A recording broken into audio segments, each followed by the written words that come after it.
జమ్మూ కాశ్మీర్ శ్రీనగర్ లో భద్రతా దళాలపై ఉగ్రవాదులు దాడికి పాల్పడినట్లుగా మనకి బ్రేకింగ్ న్యూస్ లో సమాచారం అందుతోంది. ఎస్కేఐఎంఎస్ ఆసుపత్రిలోకి ఉగ్రవాదులు చొరబడ్డారు. ఉగ్రవాదుల కాల్పులను ఆర్మీ దళాలు తిప్పికొడుతున్నాయి. ఆసుపత్రిలో సిబ్బందిని కూడా ఉగ్రమూకలు తిప్పికొడుతున్నాయి. ఇంకా ఉగ్రవాదులు భద్రతా దళాల మధ్య కాల్పులు కొనసాగుతూ ఉన్నాయి.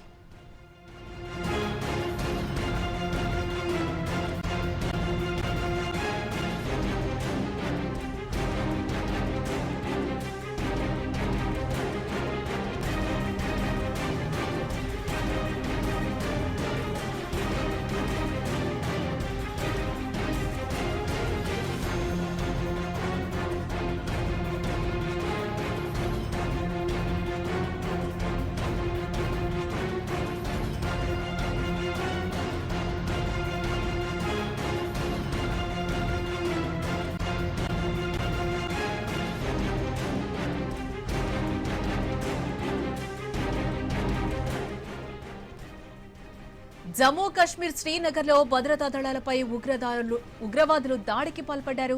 ఎస్కేఎంఎస్ ఆసుపత్రిలో ఉగ్రవాదులు చొరబడ్డారు. ఉగ్రవాదుల కాల్పులను ఆర్మీ దళాలు తిప్పికొడుతున్నాయి. ఆసుపత్రిలో సిబ్బందిని కూడా ఉగ్రమూకలు తిప్పికొడుతున్నాయి. ఇంకా ఉగ్రవాదులు భద్రతా దళాల మధ్య కాల్పులు కొనసాగుతున్నాయి.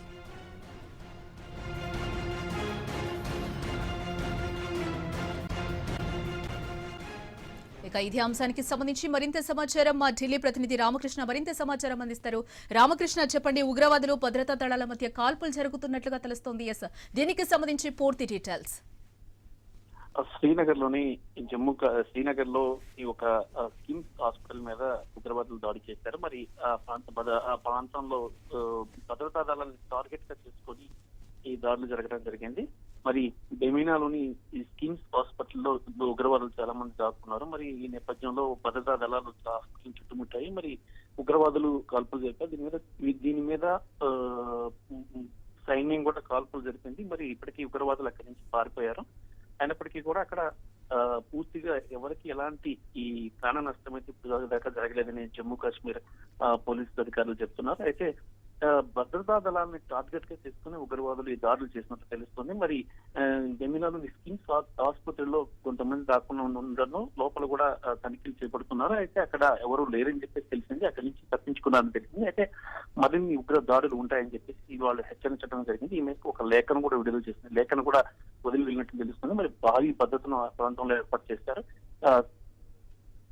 ఈ కేంద్ర రక్షణ మంత్రి రాజ్నాథ్ సింగ్ సమీక్షిస్తున్నారు. రామకృష్ణ, అలాగే ప్రస్తుతం అక్కడ పరిస్థితి ఎలా ఉంది? అక్కడ ఏమైనా ఢిల్లీ ప్రభుత్వం ఏమైనా స్పందించిందా ఈ కాల్పులకి సంబంధించి? అంటే అక్కడ తీవ్రవాద సంస్థ ఇప్పటికీ ఒక లేఖ కూడా వదిలేళ్ళింది. మరిన్ని దాడులు చేస్తామని చెప్పడం కూడా జరిగింది. ఈ నేపథ్యంలోనే అధికారులు చాలా అప్రమత్తమయ్యారు. ఇంకా భారీగా సైన్యాన్ని అక్కడ ముద్రింప చేయడం జరిగింది. ఇక అక్కడ ఎలాంటి ముందు ఎలాంటి దాడులు జరగకుండా భారీగా భద్రతా దళాలని మోహరించడం జరిగింది. ఏది ఏమైనా సరే ఇక ఈ దాడిని ఈ నేపథ్యంలో ఇక్కడ భద్రతను మరింత కట్టుదిట్టం చేశారు. అలాగే తాజా పరిస్థితిని కూడా కేంద్ర రక్షణ మంత్రి రాజ్నాథ్ సింగ్ ఎప్పటికప్పుడు సమీక్షిస్తున్నారు. ఆర్మీ అధికారుల నుంచి వివరాలు అడిగి తెలుసుకుంటున్నారు. అలాగే అక్కడ భద్రతను మరింత కట్టుదిట్టం చేయడం, ఉగ్రవాదులు వేట కొనసాగించాలని కూడా కేంద్రం ఆదేశించినట్టు తెలుస్తుంది. రామకృష్ణ, అలాగే మీరు ఒక లేఖను కూడా విడుదల చేయడం జరిగింది అని కూడా చెప్తున్నారు. ఆ లేఖలో ఏముంది ప్రధానంగా? అంటే మరిన్ని ఈ దాడులు చేస్తామని చెప్పేసి కూడా వాళ్ళ లేఖలో పేర్కొనడం జరిగింది. మరి ఈ నేపథ్యంలోనే శ్రీనగర్ లో భద్రతా బలగాల విస్తృత తనిఖీలు చేపట్టారు. ఎక్కడ దాడులు చేస్తారు అనే దాని మీద కూడా ఇంకా ఒక క్లారిటీ రావాల్సి ఉంది. దానికి సంబంధించి కూడా అధికారులు మరి కొంతసేపట్లో ఆ వివరాలు కూడా వెల్లడించే అవకాశం ఉంది. Right Ramakrishna, thanks for update.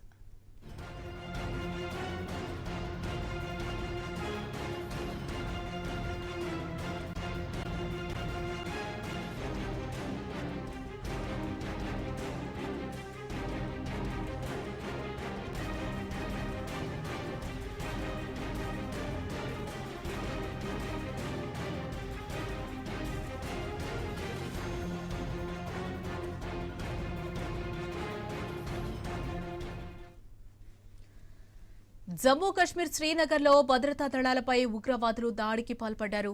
ఎస్కేఐఎంఎస్ ఆసుపత్రిలోకి ఉగ్రవాదులు చొరబడ్డారు. ఉగ్రవాదుల కాల్పులను ఆర్మీ దళాలు తిప్పికొడుతున్నాయి.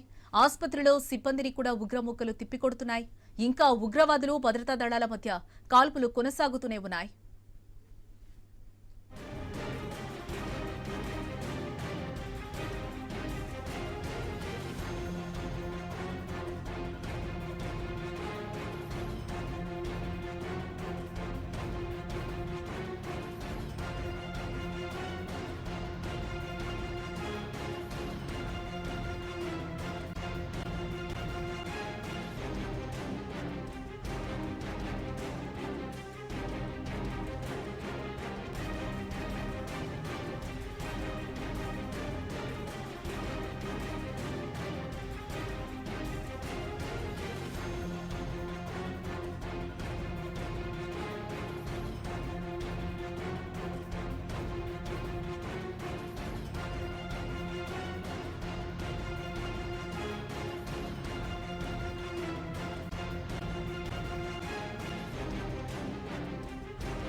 జమ్మూ కశ్మీర్ శ్రీనగర్లో భద్రతా దళాలపై ఉగ్రవాదులు దాడికి పాల్పడ్డారు.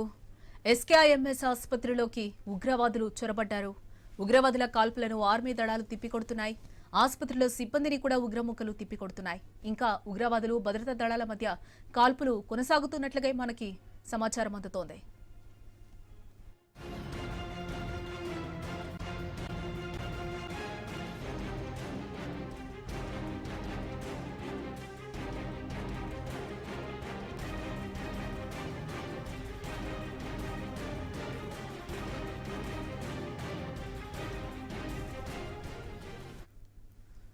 ఇక ఇదే అంశానికి సంబంధించి మరింత సమాచారం మాజీ సైనికాధికారి గారిని అడిగి తెలుసుకుందాం.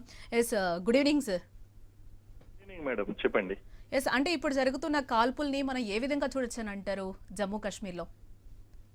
మేడం, ఎప్పుడైతే మనకి ఆఫ్ఘనిస్తాన్ లో ఈ యొక్క తాలిబాన్ రూలింగ్ అనేటువంటి స్టార్ట్ అయిందో, ఇక్కడ పాకిస్తాన్ కి పాక్ ఆక్యుపైడ్ కాశ్మీర్ లో ఉన్నటువంటి సీమాంతర ఉగ్రవాద సంస్థలకి ఒక ధైర్యమైనటువంటిది పెరిగిందండి. వెంటనే వీళ్ళు మనం ఆర్టికల్ 370 రద్దు చేసిన తర్వాత మనం చాలా మంచి హోల్డ్ సాధించాం ఉగ్రవాదుల మీద గానీ, లేకపోతే ఆ ఉగ్రవాద సంస్థల మీద గానీ. ఎస్పెషల్లీ లాస్ట్ ఇయర్ మనం ఆ సర్జికల్ స్ట్రైక్ చేసిన తర్వాత దాడులు అనేటువంటివి పూర్తిగా తగ్గాయి. కానీ after the recent development of this Afghanistan, ఒక్కసారిగా వీళ్ళందరూ కూడా కాశ్మీర్ లోకి వచ్చి దాడులు చేయడం, దాన్ని మన భద్రతా దళాలు అనేటువంటి తిప్పి కొట్టడం, ఇవన్నీ కూడా నిరంతరంగా కొనసాగుతున్నాయి. అయితే ఈ ఉగ్రవాద సంస్థలు తమ యొక్క ప్రాతినిధ్యాన్ని కొనసాగించాలి, ఆధిపత్యాన్ని కొనసాగించాలి అని చెప్పేసి వీళ్ళు ఈ విధంగా ఏదైనా ఒక పేరున్నటువంటి సంస్థ మీద దాడి చేయడం, అందులో ఉన్నటువంటి వారిని బందీలుగా పట్టుకోవడం అనేటువంటిది ఆ ఉగ్రవాద సంస్థలకు ఇది చాలా సర్వసాధారణమైనటువంటి విషయం. ఇటువంటి సమయంలో మన కోసం ఈ నేషనల్ ఎమర్జెన్సీస్ కోసము black cat commandos, national security guards రెడీగా ఉంటారండి. ఈవెన్ మనకి ఆ తాజ్ హోటల్ మీద జరిగినటువంటి దాడులు, కసబ్ దాడులు జరిగినప్పుడు గానీ, లేకపోతే వేరే జరిగినప్పుడు గానీ, ఈ నేషనల్ సెక్యూరిటీ గార్డ్స్ కి చెందినటువంటి బ్లాక్ క్యాట్ కమాండోస్ రంగంలో దిగారు అప్పుడు కూడా. సో ఈసారి కూడా ఖచ్చితంగా మన యొక్క స్పెషల్ ఫోర్సెస్ కి చెందినటువంటి మేమేంటంటే పారా కమాండో ఫోర్సెస్ ఒకటి ఉంటాయి, అలాగే బ్లాక్ క్యాట్ కమాండో ఫోర్సెస్ ఒకటి ఉంటాయండి. ఈ ఫోర్సెస్ అనేటువంటివి ఖచ్చితంగా ఒకటి రంగంలో దిగుతాయి. And immediately they will take the stock of the situation. బందీలు అనేటువంటి వాళ్ళని ఖచ్చితంగా సురక్షితంగా బయటికి తీసుకుని వస్తారు. అయితే ఈ పోరాటంలో కొంతవరకు మనకు కూడా క్యాజువాలిటీస్ జరిగేటువంటి అవకాశాలు ఉన్నాయండి మనకు కూడా. ఎందుకంటే we don't know the situation, how many people are there inside, ఎంతమంది లోపల ఎంతమంది ఉన్నారు, ఎంత సురక్షితంగా మన బందీలు అనేటువంటి వారు ఉన్నారు అనేటువంటి తెలీదు. But we are trained for this national emergencies and this difficult situations అండి. ఆర్మడ్ ఫోర్సెస్ లో ఉన్నటువంటి సుశిక్షితులైనటువంటి బలగాలు ఇవన్నీ కూడా. So definitely we will come out of the flying colours. వాళ్ళని బందీలు అనేటువంటి వాళ్ళని సురక్షితంగా విడిపించడం జరుగుతుంది. అలాగే ఈ బందీలు చేసినటువంటి ఉగ్రవాదులు ఎవరైతే ఉన్నారో, ఈ ఉగ్రవాదులను అందరినీ కూడా మట్టుపట్టడం అనేటువంటి జరుగుతుందండి. These are all attention, national మీడియాని అటెన్షన్ లో తీసుకురావడం, మా యొక్క ప్రెజెన్స్ అనేటువంటి కాశ్మీర్ లో ఇంకా కొనసాగుతుందని చెప్పడం. రీసెంట్ గా ఇండియా పాకిస్తాన్ మధ్య జరిగినటువంటి ఆ యొక్క క్రికెట్ ఏదైతే ఉందో, ఆ క్రికెట్ లో ఈవెన్ కాశ్మీర్ లో చెందినటువంటి వాళ్ళు పాకిస్తాన్ ఫ్లాగ్ ని ఎగరవేశారండి. ఇలాంటివన్నీ కూడా ఎందుకు జరుగుతున్నాయంటే అక్కడ ఉగ్రవాద సంస్థల యొక్క మద్దతు చూసుకునే వీళ్ళందరూ చేయడం అనేటువంటి జరుగుతుంది. But it's a national emergency situation కాబట్టి, అంటే one of the this thing local గా వచ్చినటువంటిది కాబట్టి మన యొక్క ఫోర్సెస్, బ్లాక్ క్యాట్ కమాండోస్ ఏదైతే ఉన్నాయో రంగంలో దిగుతాయి. And immediately they will take to stock of the situation అండి. అలాగే శ్రీనివాస్ గారు, ఒక లెటర్ కూడా వాళ్ళు రిలీజ్ చేశామని కూడా మనకు ఒక సమాచారం అయితే తెలుస్తోంది. అంటే ఇంకా కూడా మేము కాల్పులు జరుపుతాం అనే మాట కూడా మనకి అక్కడ వినిపిస్తోంది. ఓకే అండి, ఓకే. సో ఈ కాల్పులు జరపడం అనేటువంటిది ఇవన్నీ కూడా వాళ్ళకి లెటర్ రిలీజ్ చేశారని, లెటర్ లో ఉన్నటువంటి అంశాలు ఏంటి అనేటువంటిది మనం చూడాలి. ఆ అంశాల్లో ఉన్నటువంటిది ఏంటి అంటే, ఆ లెటర్ లో ఉన్నటువంటి అంశాలు, వాళ్ళ డిమాండ్లు ఏంటి అనేటువంటి మనం చూడాలి. ఆ లెటర్ అనేటువంటిది కూడా మనం చూస్తేనే కానీ ఏమి చెప్పలేమండి. ఆ కాల్పులు కొనసాగిస్తామనేటువంటిది ఏంటి అంటే, అది సీమాంతర ఉగ్రవాదంలో భాగంగా బార్డర్ ఫైరింగ్ అనేటువంటి జరుగుతూనే ఉంటుందండి. అది వెరీ కామన్ ఇష్యూ. అదేం పెద్ద మనం పట్టించుకోవాల్సినటువంటి అవసరం లేదు. It's regular phenomena in Jammu Kashmir. Line of control వెంట రెగ్యులర్ గా కాల్పులు జరుగుతూనే ఉంటాయి. And hundreds of times Pakistan కాల్పుల ఉల్లంఘన అనేటువంటిది, విరమణ ఉల్లంఘన అనేటువంటి చేయడం జరిగింది. దాన్ని పెద్ద సీరియస్ గా తీసుకోవాల్సినటువంటి అవసరం లేదండి మనకి. ఎస్ శ్రీనివాస్ గారు, థ్యాంక్ యూ అండి.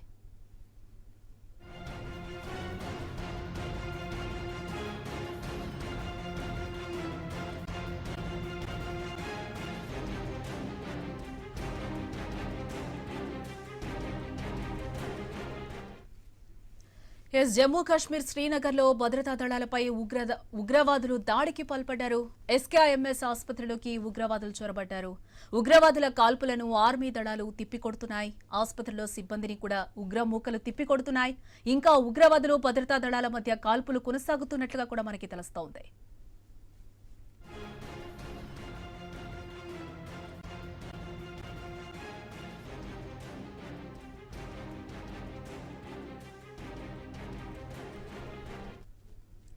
ఎస్ ఇక ఇదే అంశానికి సంబంధించి మరింత సమాచారం విశ్లేషకులు గిరిధర్ గారిని అడిగి తెలుసుకుందాం. ఎస్ గుడ్ ఈవినింగ్ గిరిధర్ గారు.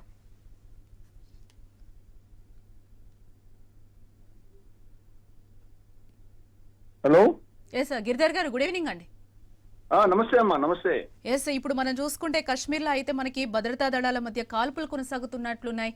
ఎస్ దీన్ని మనం ఏ విధంగా చూడొచ్చని అంటారు? అంటే ఇప్పుడు లేటెస్ట్ అప్డేట్ ప్రకారం వాళ్ళు తప్పించుకొని వెళ్ళిపోయారమ్మా.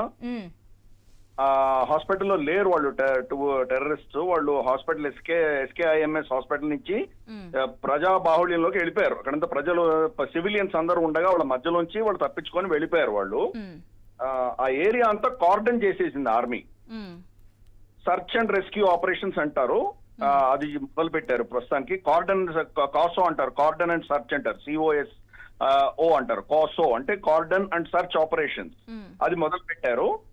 ఎస్కిమ్స్ చుట్టుపక్కల ఉన్న మొహల్లాలన్నీ కూడా సీల్ చేసేసింది ఆర్మీ. ప్రస్తుతానికి అక్కడ గాలింపు చర్యలు చేస్తున్నారు. అది అక్కడ జరిగింది. ఇంతవరకు మనకు వచ్చిన వార్తల ప్రకారం ఎవరికి క్యాజువాలిటీస్ లేవు, ఎవరు చనిపోలేదు ఇంతవరకు. కానీ ఇంకా ఇది యాక్టివ్ సిచ్యువేషన్ కాబట్టి మనకు ఇది మొత్తం ఆపరేషన్ అయిన తర్వాత కానీ మనకు తెలియదు ఫైనల్ గా ఎవరైనా చనిపోయారా, ఏం జరిగింది, దీనివల్ల ఎంత నష్టం అయింది అన్నది తెలియదు. ప్రస్తుతానికి ఇంకా ఆపరేషన్స్ జరుగుతున్నాయమ్మా. అది అక్కడ ఉన్నటువంటి పరిస్థితి. అంటే గిరిధర్ గారు, ఇప్పుడు దేన్ని బేస్ చేసుకుని ఉగ్రముఖలు ఇంత సడన్ గా ఉగ్రదాడికి పాల్పడ్డారని అనుకోవచ్చని అంటారు? ఇవి జరుగుతాయని చెప్పి మనం చాలా రోజులుగా చెప్తున్నామమ్మా. ఆఫ్ఘనిస్తాన్ లో తాలిబాన్ వచ్చిన తర్వాత పాకిస్తాన్ పెట్టి పోషిస్తున్నటువంటి ఆ మూకలన్నిటికీ వాటికి వేరే ఆప్షన్ లేదు. ఎందుకంటే ఇంతవరకు వాళ్ళు అమెరికాతో యుద్ధం చేశారు. ఇప్పుడు అమెరికా అనే శత్రువు ఒకటి లేదు కాబట్టి మిగిలిన శత్రువు భారతదేశమే, అది కాశ్మీరే. కాబట్టి తప్పకుండా నేను కాశ్మీర్ లో వస్తారు. ఇక్కడ మనకు ఉగ్రవాద చర్యలు పెరుగుతాయి అని మనం అప్పటి నుంచి చెప్తున్నాను. August 15th నుంచి మనం అనుకుంటూనే ఉన్నాము. దాని ప్రకారమే జరుగుతున్నది ఇది. గతంలో కూడా 5-6 మంది మన అక్కడ కాశ్మీరీ పండితులు కానీ సిక్కులను కానీ చంపడం అన్నది జరిగింది. ఇది మైనారిటీస్ ని వీళ్ళని చంపడం జరిగింది గత 15 రోజుల్లో. తర్వాత మనకు పూంచ్, రజౌరి ప్రాంతంలో మోదీ గారు వెళ్ళారు నిన్న, నౌషేరా. దానికి కొంచెం ఇంకొక 40-50 కిలోమీటర్ల ఉత్తరాన పెద్ద అడవి ఉన్నది. ఆ అడవిలో గత 1 రోజులుగా యుద్ధం సాగుతూనే ఉంది టెర్రరిస్ట్ తోటి. వాళ్ళు అక్కడి నుంచి చొరబాట్లు వచ్చి ఇక్కడి నుంచి దూరి ఇక్కడ మన అడవిలో దాచుకున్నారు. 20 పైగా మన సైనికులు చనిపోయారు ఆల్రెడీ. ఆ యుద్ధం జరుగుతూనే ఉంది అది. సో అక్కడి నుంచి ఒక రమారమి 10 మంది కొండ ఎక్కి, పీర్ పంజల్ మౌంటైన్ ఎక్కి కాశ్మీర్ లోయలోకి దిగి వాళ్ళు షోపియాన్ లోకి వచ్చారు అని చెప్పి 2 రోజుల క్రితం మనకు ఇంటెలిజెన్స్ వర్గాలు చెప్పాయి. కాబట్టి మన లోయలో, ఆ కాశ్మీర్ వ్యాలీలో ఇటువంటి చర్యలు చేస్తారు అని మనం ఎక్స్పెక్ట్ చేస్తున్నాము. మీరు 100 వీళ్ళ టెర్రరిస్ట్ అటాక్స్ ని ఆపగలిగిన 1 or 2 వాళ్ళు తప్పించుకోక తప్పదు. కాబట్టి ఇది చూస్తున్నామమ్మా. దీనికి ఇది ఒక చర్య జరిగిందంటే దీని వెనకాల కనీసం అంటే ఒక ఎన్నో 15-20 దాకా మన సెక్యూరిటీ ఫోర్సెస్ దాన్ని ఆపగలిగినాయి. కానీ 1-2 తప్పకుండా వాళ్ళ చేతిలోంచి జారిపోవడం అనేది మనం ఆపలేము. అది ఎందుకంటే వాళ్ళకి అడ్వాంటేజ్ వాళ్ళకు ఉంటుంది కాబట్టి, సస్పెన్స్ అన్నది వాళ్ళ చేతిలో ఉంటుంది కాబట్టి వాళ్ళు డెఫినెట్ గా ఇటువంటివి చేస్తారు. వాళ్ళకి మానవత్వం లేదు, వాళ్ళకు ఉన్నది ఇదే. వాళ్ళకు తెలిసిన విద్య ఒకటే, చంపడం. అక్కడ అమెరికా మీద, నేటో మీద వాళ్ళు ఆఫ్ఘనిస్తాన్ లో చంపేవాళ్ళు. ఇప్పుడు అక్కడ ఆపరేషన్స్ అయిపోయినాయి కాబట్టి ఇంకా కాశ్మీర్ మీద పడతారని మనం చెప్తూనే ఉన్నాము. ఇది లాస్ట్ కాదమ్మా, ఇంకా కూడా రాబోతాయి. ఇది ఎక్స్పెక్ట్ చేస్తున్నారు మన సెక్యూరిటీ ఫోర్సెస్. మనం కూడా దానికి పటిష్టంగా రెస్పాన్స్ ఇస్తున్నాం. అందుకనే అంత తొందరగా దాన్ని రెస్పాండ్ చేయగలిగాం. మనం రెస్పాండ్ చేసాం కాబట్టే వాళ్ళు స్కీమ్స్ లో దూరారు. స్కీమ్స్ లో దూరితే పేషెంట్స్ ఉంటారు కాబట్టి వీళ్ళు ఏం చేయరు అనుకున్నారు. కానీ అక్కడ కూడా మన వాళ్ళు ఎప్పుడైతే వెళ్ళారో సెక్యూరిటీ ఫోర్సెస్ అప్పుడు అక్కడి నుంచి కూడా వాళ్ళు అప్రమత్తంగానే ఉన్నారు. పర్ఫెక్ట్ గా ఉన్నాం. మనం రెడీగా వెయిట్ చేస్తున్నాం ఇటువంటి జరుగుతాయని. డ్రోన్ అటాక్ జరగబోతున్నాయి. ఇలాగే వీళ్ళు కాశ్మీర్ లోయలో ఉన్న వాళ్ళు మనల్ని అటాక్ చేస్తారు. ఇవన్నీ కూడా మనం ఎక్స్పెక్ట్ చేస్తున్నామమ్మా. దీంట్లో సర్ప్రైజ్ ఏమీ లేదు. ఎటొచ్చి నేను చెప్పాను కదా, మనం ఎంత విజిలెంట్ గా ఉన్నా కానీ కూడా ఒక 10 ఆపగలమేమో కానీ 1 or 2 మాత్రం వాళ్ళు తప్పించుకోగలరు. అది నేచర్ ఆఫ్ ద డెవిల్ అంటారు కదా. ఈ టెర్రరిజం సంబంధించి వాళ్ళకి అటువంటి కొన్ని అడ్వాంటేజెస్ ఉంటాయి కాబట్టి ఇవి మన తప్పవమ్మా. కొన్ని జరిగి తీరుతాయి అక్కడ. మనం దాన్ని యాక్సెప్ట్ చేయాలి. దాన్ని అంటే యాక్సెప్ట్ చేయడం అంటే మనం రెస్పాన్స్ ఇవ్వాలి అంటున్నాను నేను. దీనికి కఠినమైన రెస్పాన్స్ అనేది మనం తప్పకుండా ఇస్తాము. ఎంత విజిలెంట్ గా ఉన్నా కొన్ని జరుగుతాయి అని మనం యాక్సెప్ట్ చేసి, ఒకవేళ అది జరిగితే వాళ్ళకి కాస్ట్ ఎలా పెంచాలి అన్న దిశగా మనం ఆలోచన చేయాలి. అక్కడ కాశ్మీరీ పండితుల్ని ఎవరైతే చంపారో వాళ్ళు 2 నెలల క్రితం, వాళ్ళనందరినీ వేటాడి నెలన్నర లోపల వాళ్ళనందరినీ కూడా చంపేయడం జరిగింది. ఆయన ఎవరైతే ఆయన కాశ్మీరీ పండిత్ ఒక మెడికల్ హాస్పిటల్ రన్ చేస్తున్నారో ఆయన చంపిన వాళ్ళని నెల లోపలే వాళ్ళని చంపేశారు మన సెక్యూరిటీ ఫోర్సెస్. సో వాళ్ళు ఒకవేళ చంపడం ఇటువంటి దుశ్చర్య ఏమైనా చేయొచ్చేమో కానీ దాని తర్వాత కొద్ది వారాల్లోనే వాళ్ళు చనిపోతారు. వాళ్ళు అంతకంటే ఎక్కువ బతకలేరు. వాళ్ళ షెల్ఫ్ లైఫ్ అన్నది గతంలో 3-4 ఏళ్ళు ఉండేది టెర్రరిజం లో జాయిన్ అయిన తర్వాత. ఇప్పుడు టెర్రరిజం లో జాయిన్ అయిన తర్వాత సంవత్సరం లోపల చనిపోతున్నారు వాళ్ళు. అంటే మన సెక్యూరిటీ ఫోర్సెస్ కి, ఇంటెలిజెన్స్ వర్గాలకు మంచి పట్టు వచ్చింది అక్కడ మనం అర్థం చేసుకోవాలి.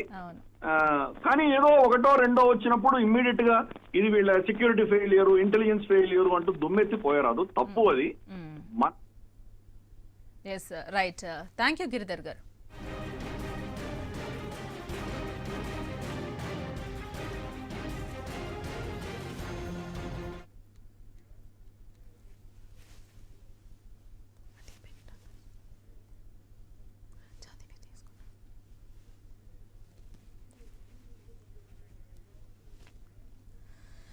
జమ్మూ కాశ్మీర్ శ్రీనగర్ లో భద్రతా దళాలపై ఉగ్రవాదులు దాడికి పాల్పడ్డారు. ఎస్కేఐఎంఎస్ ఆసుపత్రిలోకి ఉగ్రవాదులు చొరబడ్డారు. ఉగ్రవాదుల కాల్పులను ఆర్మీ దళాలు తిప్పికొడుతున్నాయి. ఆసుపత్రిలో సిబ్బందిని కూడా ఉగ్రముఖలు తిప్పికొడుతున్నట్లుగా తెలుస్తోంది. అలాగే ఇంకా ఉగ్రవాదులు భద్రతా దళాల మధ్య కాల్పులైతే కొనసాగుతున్నట్లుగా తెలుస్తోంది. ఇక ఇదే అంశానికి సంబంధించి మరింత సమాచారం ఎక్స్-ఆర్మీ రఫీ గారితో మాట్లాడి తెలుసుకుందాం. రఫీ గారు, గుడ్ ఈవినింగ్ అండి. హలో. రఫీ గారు చెప్పండి. గుడ్ ఈవినింగ్ అండి. అక్కడైతే ప్రస్తుతం మనం జమ్మూ కాశ్మీర్ లో చూస్తున్నాం. అక్కడైతే ఎస్కేఎంఎస్ హాస్పిటల్ అయితే ఉగ్రముఖలు చొరబడినట్లుగా అక్కడ కాల్పులు జరిగినట్లుగా తెలుస్తోంది. దీని అంతటిని మనం ఏ విధంగా చూడొచ్చు అంటారు? మీరేం చెప్తారు? మేడం, ఇది ప్రీ ప్లాన్డ్ మేడం. ఈ ప్రీ ప్లాన్డ్ లో వాళ్ళు చేస్తున్నారు. ఎలాగైనా కాశ్మీర్ లో 370 ఆర్టికల్ తొలగిపోయింది కాబట్టి ఒక 3 ఫ్యామిలీస్ ఉన్నాయి అక్కడ. వాళ్ళకి ఇప్పుడు బతుకు తెరువు లేదు. వాళ్ళ రాజకీయాలు నడవట్లా. ఎందుకంటే ఆపరేషన్ ఆల్అవుట్ లో ఎంతమంది అయితే జేఎన్కేలో ఉగ్రవాదులుగా వాళ్ళు ప్రత్యక్షమయ్యారో వెపన్స్ తో పాటు వాళ్ళందరినీ ఆల్అవుట్ లో దాదాపు అందరినీ చెప్పేశారు. ఇప్పుడు ఎవరు మిగలలేదు. అందుకని ఇప్పుడు ఏదో ఒకటి భయం పెట్టాలని చెప్పి చేస్తున్నారు. రైట్ రఫీ గారు, థ్యాంక్ యూ.